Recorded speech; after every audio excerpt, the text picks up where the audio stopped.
Selamat. Apa kabar? Ya baik-baik. Sekarang musim hujan. Ya. Baik, pertama-tama saya mengucapkan terima kasih untuk waktu Bapak. Jadi pada kesempatan siang hari ini saya mengharap Bapak untuk wawancara berkaitan dengan pengambilan keputusan berbasis nilai-nilai kebajikan sebagai pemimpin. Baik, Bapak. Nah, kita ke pertanyaan yang pertama, Bapak. Selama ini bagaimana Bapak dapat mengidentifikasi kasus-kasus yang merupakan dilema etika atau rujukan moral? Ya. Coba kalau berbicara tentang kasus di satuan pendidikan, ya ada banyak. Ya.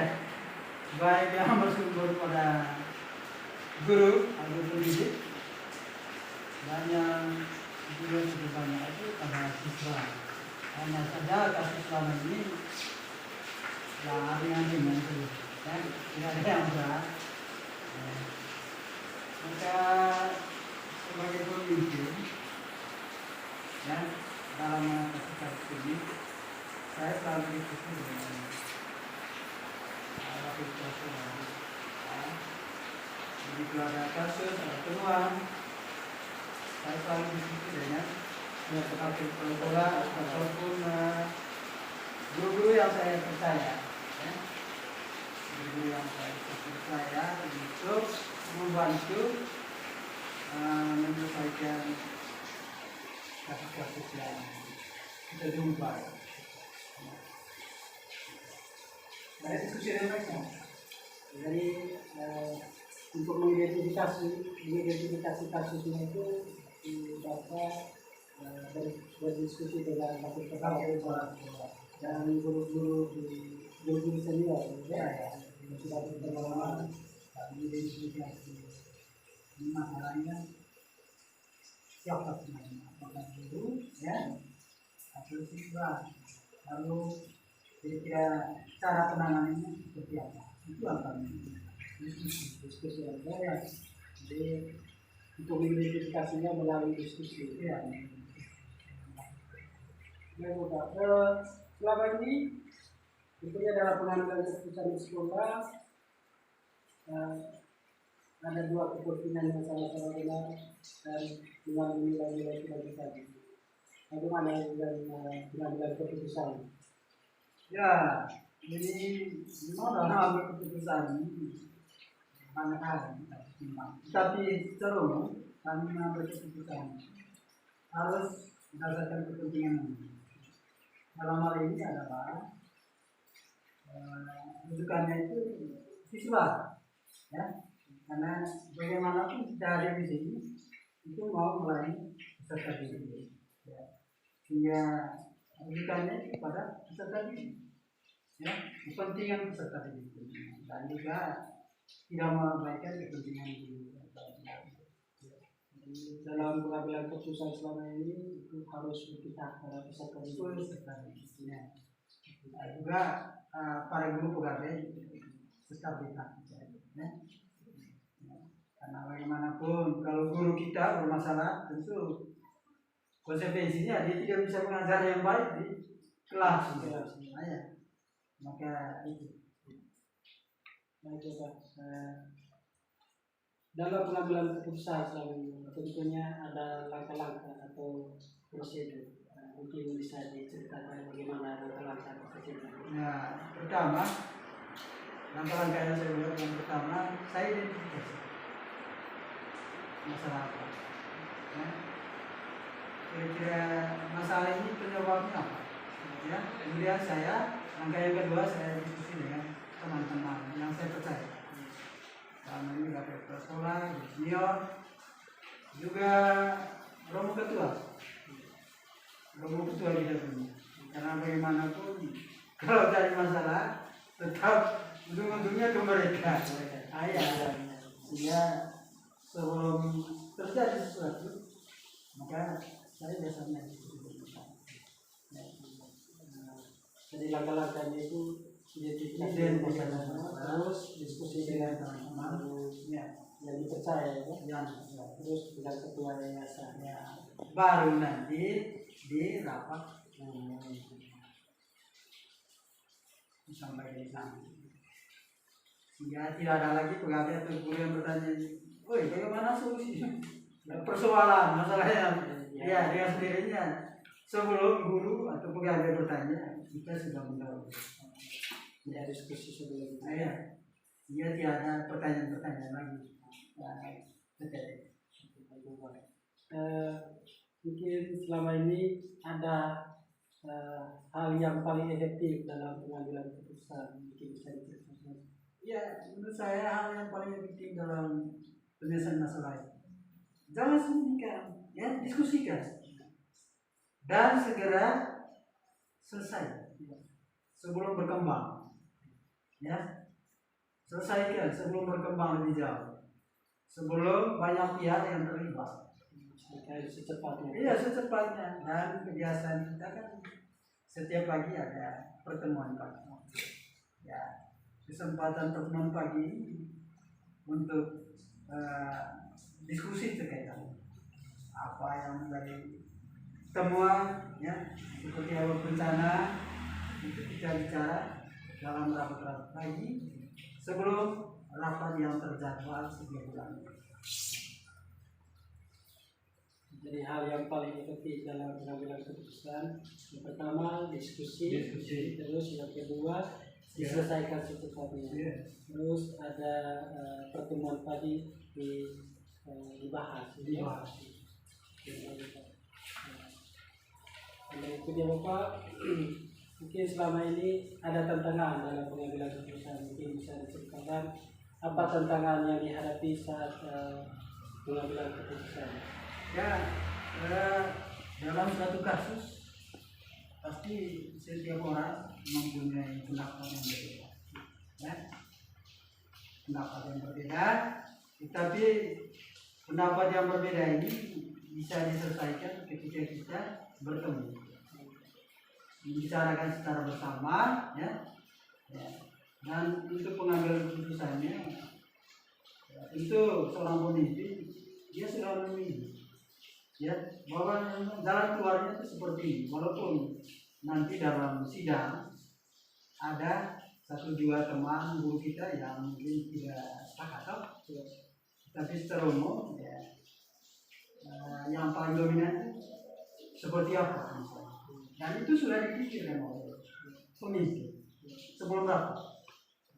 Lihat, jika ada tantangan dalam rapat, dia sudah punya ide bahwa nanti penyelesaiannya seperti ini. Bukan tunggu diskusi. Bukan, kalau tunggu di sana tidak ada hasil. Tidak ada hasil kalau tunggu di sana.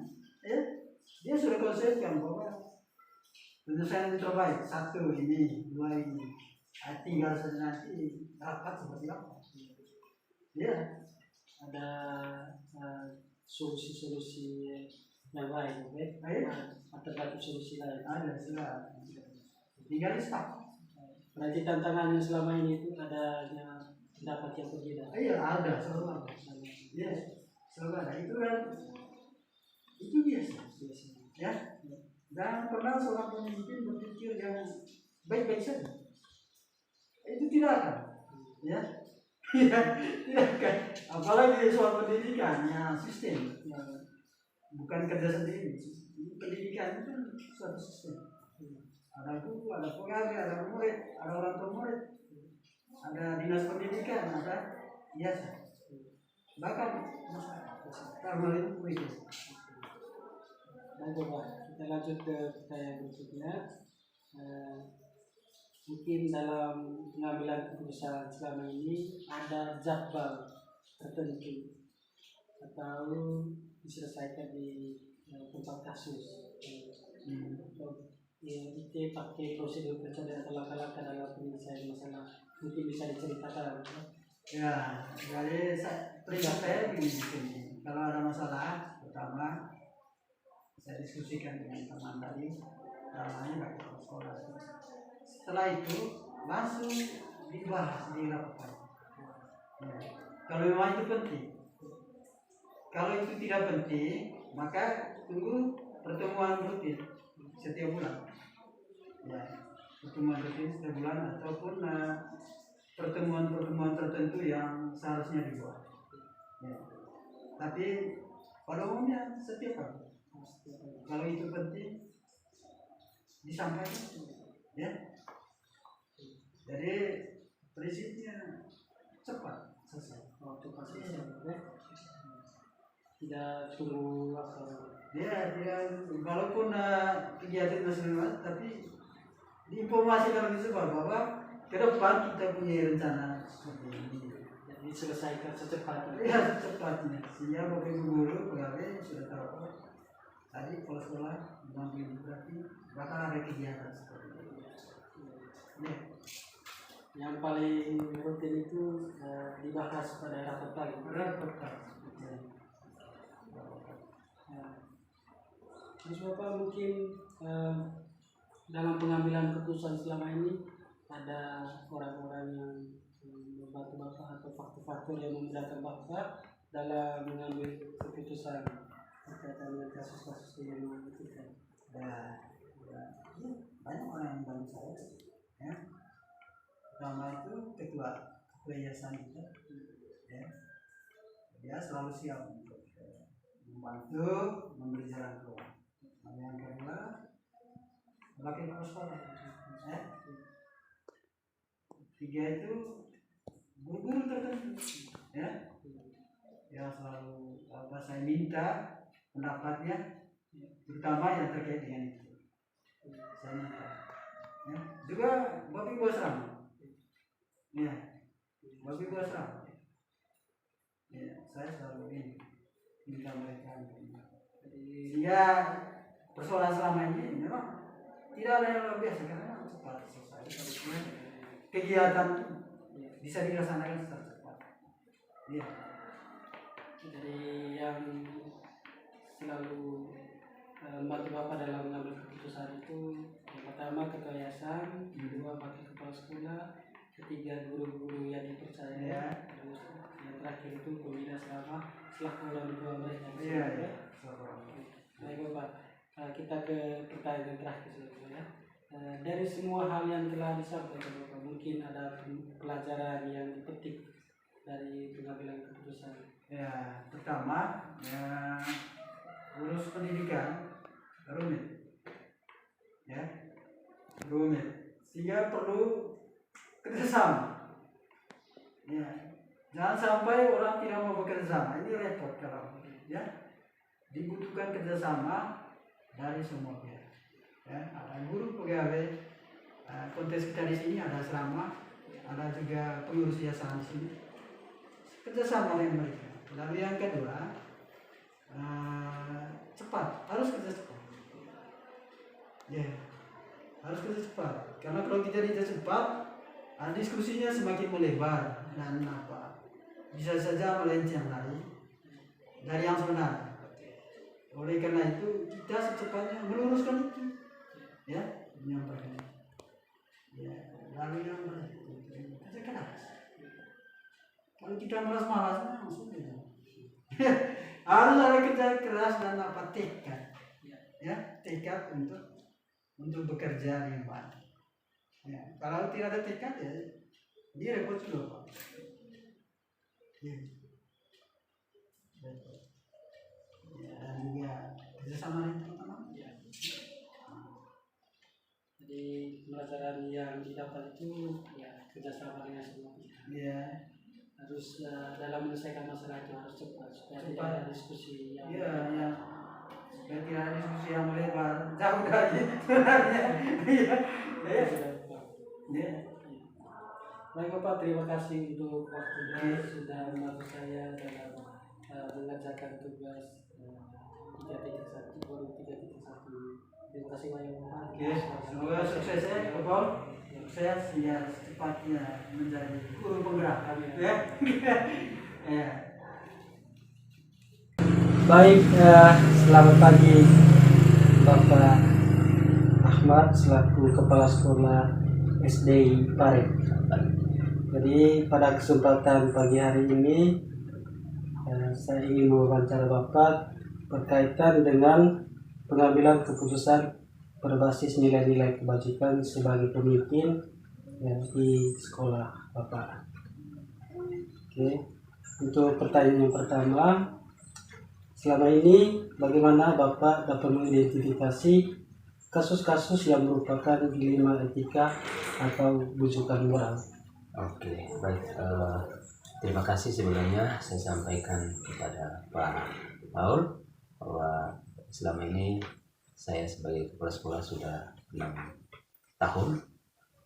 Tentu ada banyak hal yang kita jumpai, terutama masalah-masalah yang terkait dengan bawahan kita, dalam hal ini guru-guru yang ada di sekolah.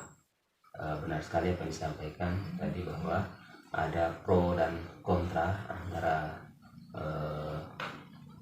aturan yang diterapkan dengan kondisi yang dialami oleh guru yang ada di sana. Dalam ini seorang kepala sekolah harus menempatkan diri antara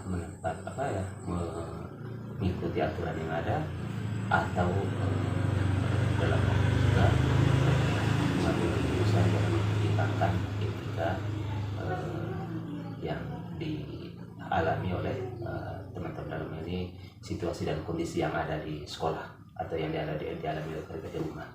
Kemudian dalam hal ini terutama saya harus pertama mengidentifikasi apa penyebab persoalan yang dialami oleh guru-guru yang menghadapi persoalan. Setelah itu kita mempertimbangkan solusi apa yang bisa kita ambil agar keduanya tidak dikorbankan. Pertama guru selaku pengajar, kemudian anak-anak yang ada di kelas itu yang saya harus laksanakan pertimbangan baik sebelumnya. Baik ya, jadi setiap ada kasus tentu ada pro dan kontra. Iya, terus dilihat juga situasinya dan identifikasi penyebabnya. iya, Itu dilihat dari bagaimana guru juga ya. iya, Terus masalahnya itu pasti harus dalam mencari solusinya tentu berpihak pada murid. iya benar. Selama ini Bapak menjalankan pengambilan keputusan di sekolah, terutama untuk kasus-kasus di mana ada dua kepentingan yang sama benar atau sama-sama mengandung nilai kebajikan. Betul. Ya. Jadi bagaimana Bapak sebagai kepala sekolah dapat mengambil keputusan di sekolah? Oh iya, baik seperti apa yang saya sampaikan sebelumnya. Yang pertama menjadi pertimbangan kita adalah jangan sampai guru menjadi korban dari kebijakan yang kita ambil. Kita pahami betul bahwa setiap kita tentu mengalami kekurangan, kelebihan dalam situasi dan kondisi yang kita alami sehari-hari. Kemudian yang kedua, yang paling penting dari situ adalah bahwa siswa adalah tujuan kita kehadirannya di sekolah. Bagaimana agar siswa ini ke depannya bisa sukses, bisa sesuai dengan apa yang diharapkan, bisa memenuhi harapan dari orang tua, harapan negara dan bangsa ini. Oleh karenanya hal yang paling penting adalah saya harus berdiskusi dengan mereka untuk mencari solusi apa yang akan dilakukan oleh seorang guru ketika menghadapi dilema etika yang terjadi seperti yang disebutkan tadi. Tentu ini membutuhkan sebuah kebijakan dalam hal ini seorang kepala sekolah harus bisa mengambil jalan tengah. Ketika misalnya guru tidak hadir, bisakah seorang guru itu bisa menempatkan diri agar keberadaan di kelas tetap ada gitu. Artinya jangan sampai kelas kosong hanya karena ada pertimbangan kekeluargaan, persoalan keluarga atau permasalahan pribadi sehingga anak dari guru. Jadi intinya adalah bagaimanapun persoalan yang ada di guru, siswa tidak boleh dikorbankan. Oke, jadi dalam jalan pengambilan keputusan tidak ada yang dikorbankan. Oke, baik. Pertanyaan berikutnya, langkah-langkah atau prosedur seperti apa yang biasa Bapak lakukan selama ini? Oke, baik Pak Paul. Pertama seperti yang saya sampaikan, pertama itu adalah telaah dulu masalah persoalan yang dihadapi oleh teman-teman, apa yang dialami, baik itu dari segi keluarga, kemudian kemasyarakatannya, kemudian yang paling penting itu adalah kondisi fisiknya. Apakah dia sakitnya ringan apakah sakit, kalau memang sakit atau berat, dan setelah itu kita akan melakukan diskusi dengan yang bersangkutan, kira-kira dari persoalan yang dihadapi tersebut ada solusinya apa tidak. Jelas setiap persoalan kita yakini bahwa ada solusinya. Dalam hal ini mungkin ada pertimbangan yang dapat kita ambil agar yang bersangkutan bisa melaksanakan tugas, walaupun dengan catatan bahwa dia dalam keadaan kondisi yang kurang fit mungkin atau kurang sehat. Kemudian yang ketiga, setelah kita berdiskusi, kita menganalisa secara bersama-sama tentang seperti apa solusi yang diambil ini dapat memenuhi harapan dari guru yang bersangkutan dan juga memenuhi harapan yang diharapkan oleh siswa. Kembali saya sampaikan sebelumnya bahwa keduanya kita harus bisa melayani orang siswa. Langkah-langkah atau prosedur yang biasa dilakukan oleh Bapak itu, yang pertama telah masalahnya, kedua diskusi, yang ketiga mencari solusi, dan yang keempat menganalisis solusi. Jangan lupa yang terakhir itu yang paling penting adalah kita harus tetap mengevaluasi mengevaluasi terhadap seluruh rangkaian kegiatan, terhadap kesepakatan yang telah diambil antara guru dengan kita sebagai pimpinan. Evaluasi keputusan. Keputusan. Baik, Bapak, hal-hal apa saja yang selama ini Bapak anggap efektif dalam pengambilan keputusan pada kasus-kasus dilema ITK? Oke, baik. Dalam menghadapi kasus dilema ITK tentu ada banyak hal-hal yang kita lakukan agar persoalan yang dihadapi oleh guru itu bisa terselesaikan secara baik, ya, gitu, tanpa mengorbankan misalkan. Hal yang saya lakukan selama ini adalah yang pertama, harus memiliki perasaan keluarga, penuh dengan perasaan keluarga dalam menyelesaikan masalah, gitu. Terus terang, bila kita kedepankan aturan semata, maka tentu ada yang dikorbankan, gitu. Nah, kemudian yang kedua, jangan lupa pula bahwa guru adalah teman kita. Kita harus memiliki rasa empati. Nah, dalam hal ini ketika ada saudara kita atau teman-teman kita yang mengalami kesusahan atau mengalami kesulitan dalam kehidupannya, kita mestinya harus ada perasaan empati terhadapnya, sehingga tindakan ataupun solusi yang kita ambil itu betul-betul karena adanya pertimbangan rasa kemanusiaan, itu tanpa mengorbankan satu dengan yang lainnya. Itu yang kita, sehingga nanti ketika kita membuat solusi terhadap sebuah persoalan antara kita dengan guru tersebut tidak ada debt, tidak ada dendam, tapi justru membangun rasa kekeluargaan, rasa penuh dengan kebersamaan, rasa antara satu guru itu dengan kita ada kesinambungan, sehingga kedepannya komunikasi kita berjalan dengan baik. Baik. Jadi hal yang dianggap paling efektif dalam pengambilan keputusan itu lebih mengutamakan kekeluargaan, rasa empati, dan kepedulian. Kita lanjut ke pertanyaan berikutnya. Hal-hal apa saja yang selama ini merupakan tantangan dalam pengambilan keputusan pada kasus-kasus itu? Oh iya, betul. Ada banyak tantangan yang dihadapi dalam kasus-kasus etika ini. Terutama yang saya alami adalah prinsip keadilan. Bahwa kita tahu persis bahwa setiap guru itu memiliki persoalan yang berbeda, gitu. Dalam penanganannya mungkin dalam kasus yang sama, mesti kita tidak bisa melakukan penyelesaian yang sama juga. Artinya antara guru A dengan kasus sama dengan guru B, solusinya kadang berbeda.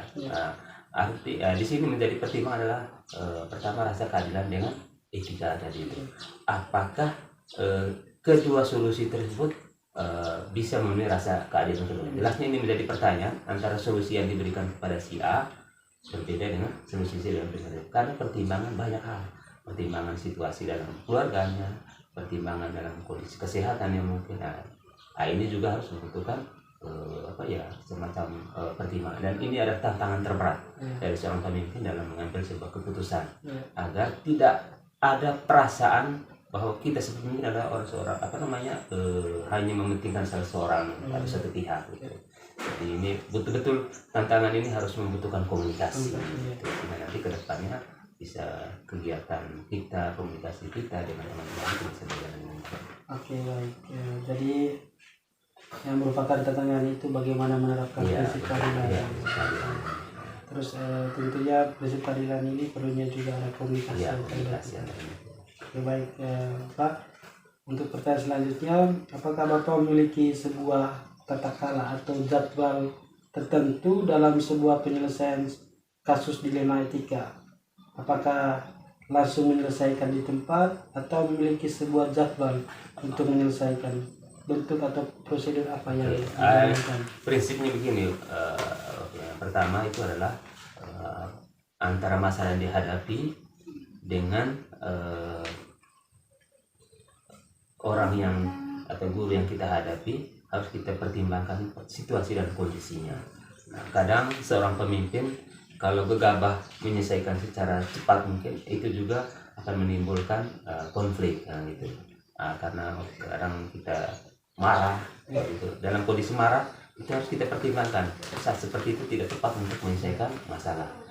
Kemudian yang kedua, dalam penyelesaian masalah saya berpikir tidak tergantung pakai waktu itu melihat kondisi agar nanti masalah itu selesai dengan bijak gitu. Kesimpulan saya bahwa ada prinsip penyelesaian masalah yang dihadapi oleh guru yang paling penting adalah mempertimbangkan psikologi kita dalam menghadapi persoalan yang dihadapi oleh artinya kalau psikologi kita seimbang, psikologi kita normal, psikologi kita tidak ada gejolak, maka mari kita menyelesaikan masalah itu.